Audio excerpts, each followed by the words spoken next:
ஆண்டவரும் இரட்சகருமாக இயேசு கிறிஸ்துவின் இனிய நாமத்தில் உங்கள் யாவருக்கும் அன்பின் வாழ்த்துக்களை தெரிவித்துக் கொள்கிறேன். அருமையான தேவ பிள்ளைகளே, புதிய நாள் புதிய நம்பிக்கை தின தியானத்தின் மூலமாய் இந்த நாளில் கூட உங்களை சந்திப்பில் நான் மிகுந்த மகிழ்ச்சி அடைகிறேன். அல்லேலூயா.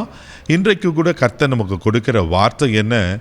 யோவான் எழுதின சுவிசேஷம் 14ஆம் அதிகாரம் 27ஆவது வசனத்தை வாசிக்க கேட்போம். சமாதானத்தை உங்களுக்கு வைத்து போகிறேன், என்னுடைய சமாதானத்தை உங்களுக்கு கொடுக்கிறேன். உலகம் கொடுக்கிற பிரகாரம் நான் உங்களுக்கு கொடுக்கிறது இல்லை. உங்கள் இருதயம் கலங்காமலும் பயப்படாமலும் இருப்பதாக. அல்லேலூயா.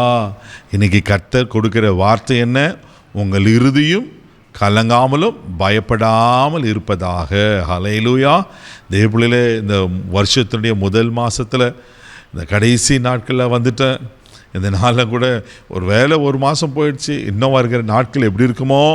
பயப்படாதீங்க, கலங்காதீங்க, உங்கள் இருதயம் கலங்காதிருப்பதாக. வசனம் அழகாக சொல்லப்பட்டிருக்கு. சமாதானத்தை உங்களுக்கு வைத்து போகிறேன். ஆண்டவர் நமக்கு சமாதான பிரபுவாக இருக்கும்போது நாம் ஏன் பயப்படணும்? யோசித்து பாருங்க. இந்த உலகத்துக்கு ஏன் இயேசு பிறந்தாரு? நம்மளை ரட்சிக்க. அவர் பிறந்த போது தூதர்கள் சொன்னப்பட வாழ்த்துதல் என்ன? உன்னதத்தில் இருக்கிற தேவனுக்கு மகிமையும் பூமியிலே சமாதானம். ஆமென். தேவப்பிள்ளை, இந்த பூமியில் அப்படின்னா உங்களுக்கு என்னோக்க சமாதானத்தை கொடுக்க தானே உலகத்துக்கு வந்தார்.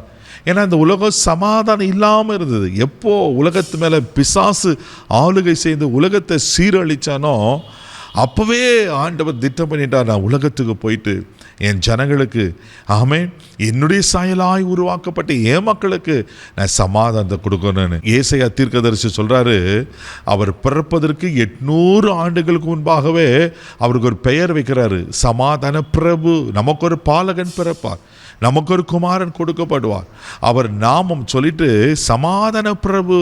அல்லேலூயா. அவர் பிறப்பதற்கு 800 ஆண்டுகளுக்கு முன்பாகவே ஏசாயா 9:6 வாசிக்கிறோம் அல்லவா? தேவப்பிள்ளையில் பயப்படாதீங்க, சமாதானத்தை உங்களுக்கு வைத்து போகிறேன், என்னுடைய சமாதானத்தையும் உங்களுக்கு கொடுக்குறேன். இது ஒரு ஃபேக்கான பீஸ் கிடையாது, ஒரு மாயமற்ற சமாதானம் இல்லை, அதில் பொய்யான சமாதானம் அல்ல. அப்படியே கொஞ்ச நேரம் இருந்துட்டு மறைந்து போகிற ஒரு நிரந்தரம் இல்லாத சமாதானம் இல்லை. இது மெய்யான சமாதானம், நிரந்தரமான சமாதானத்தை அவர் கொடுக்கிற சமாதானம். என்னுடைய சமாதானம் எவ்வளோ ஸ்பெசிஃபிக்காக சொல்ல பாருங்க. சமாதானத்தை உங்களுக்கு வைத்து போகிறேன், ஏன் சமாதானத்தை உங்களுக்கு கொடுக்குறேன் அப்படின்னு நான் சொல்லுகிறார். அல்லேலூயா. இங்கே சொல்லப்பட்டிருக்கு, உலகம் கொடுக்கிற பிரகாரம் நான் கொடுக்கறதில்லை, அதனால் நீங்கள் உங்கள் இருதயம் பயப்படாமலும் கலங்காது இருப்பதாக. ஒரு எதை குறித்து கலங்கி பயந்து போயிருக்கீங்க தெரியல தேவப்பிள்ளையில். இன்னைக்கு ஆண்டு திட்டமான ஒரு பேசுகிறாரு, அவர் சமாதான பிரபு, உங்களுக்கு சமாதானத்தை கொடுப்பார். கொலோசியர் நிருபம் 3ஆம் அதிகாரம் 15ஆவது வசனத்தை கூட வாசிக்கும் போது அப்போஸ்தலனாகிய பவுல் கொலோசிய சபைக்கு இப்படியா சொல்லுகிறார். வாசிக்க கேட்போம்.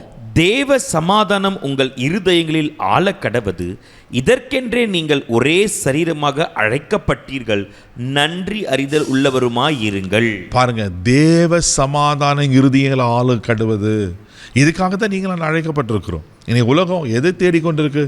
1000 கோடி வசதி வாய்ப்புகள் இருந்தாலும் மனசில் நிம்மதி இல்லைன்னா, சமாதானம் இல்லைன்னாக்கா என்ன பிரயோஜனம் இல்லை? இன்னைக்கு எத்தனை பேர் எனக்கு தெரியும், எல்லா வசதி வாய்ப்புகள் இருக்குது, நிம்மதியான சாப்பிட முடியல பிரதர், தூங்க முடியல, சமாதானமே இல்லை, தற்கொலை பண்ணிக்கலாமா, எவ்வளோ கடினமான சூழ்நிலைகள். ஆனால் ஆண்டவருடைய பிள்ளைங்களுக்கு ஆண்டவர் எல்லா புத்திக்கும் மேலான தேவ சமாதானத்தை தராரா. அவர் வாக்கு பண்ணிக்க, ஏன் சமாதானத்தை உங்களை வைத்து போகிறேன்.